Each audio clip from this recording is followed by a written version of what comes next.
Hey guys, Jed here. So in today's snowboard question, we have a guy who wants to know how do you get the confidence to do backflips? And basically with backflips, it's a lot to do with balls and not really difficulty because the actual difficulty of doing a backflip is about comparable to a 360. So it's not actually a really difficult trick to do, although it looks impressive.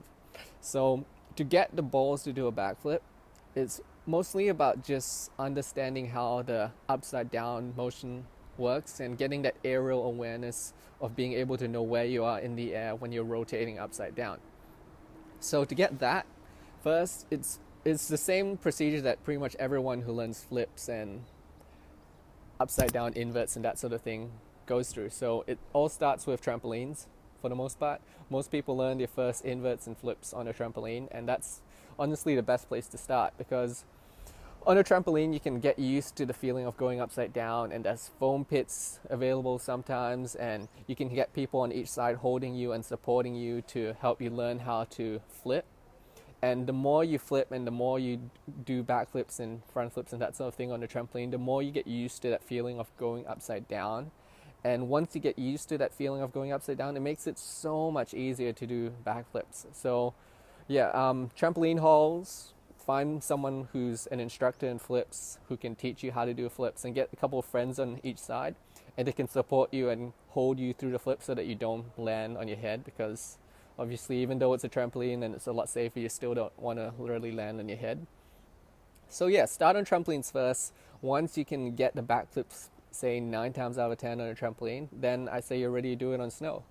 And when you first go to the snow, start on powder. Everyone does into powder for a reason, because you don't get hurt and you don't want to land. You don't want to try your first backflip off a park jump, because that's just a stupid idea. There's a good chance you're going to land upside down or inverted or something like that. So yeah, don't do your first backflip on snow off a park jump. Do it into powder off a powder jump. You can build a little powder jump on the side of a run in some places, or you can hike a little bit out if you know a safe spot to build a powder jump. So I'll put a link in the corner here. I actually have a blog on how to build a powder jump. It's pretty basic. It's honestly not that hard. It's more about knowing the spot and where a good place is to build a powder jump. And usually at resorts, you can ask the locals, people who work at the coffee shops, the servers, that sort of thing. They can usually point you in the right direction of where you should go to go build a powder jump. And those powder jumps are great for learning backflips.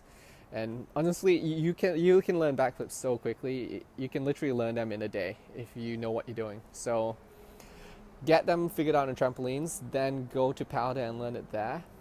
And thirdly, once you're ready, then you're ready to do it off park jumps and that sort of thing. But make sure you master the technique first on trampolines, then you do it on powder jumps and master the technique there, then only move on to park obstacles and on the mountain obstacles and that sort of thing.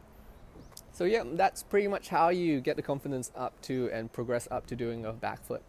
And it's pretty straightforward, honestly. As I said, it's more about balls than it is about difficulty. So get that backflip learned on a trampoline, do it on powder, then do it off a park jump. And that's the progression you want to follow.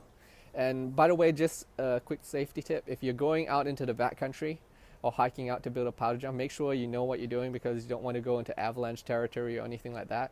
Usually there's safe spots inside the resort within inbounds that you can build powder jumps, so you don't have to hike out into the backcountry with backcountry gear and avalanche gear and all that sort of thing. Find a good safe spot inbounds if you can. That's usually the safest. And yeah, do it on a powder day, and that's the easiest way to get used to doing it on a snowboard in the snow. Alright, if you like these videos, feel free to subscribe to the channel. If you want more snowboard tips, advice, diagrams, lessons that I don't share on YouTube, then subscribe to my free newsletter, and in the first email I'll send you a free snowboard gear guide, and you get more snowboard tips and lessons in the follow-up emails. Alright, so take it easy, and thanks for watching.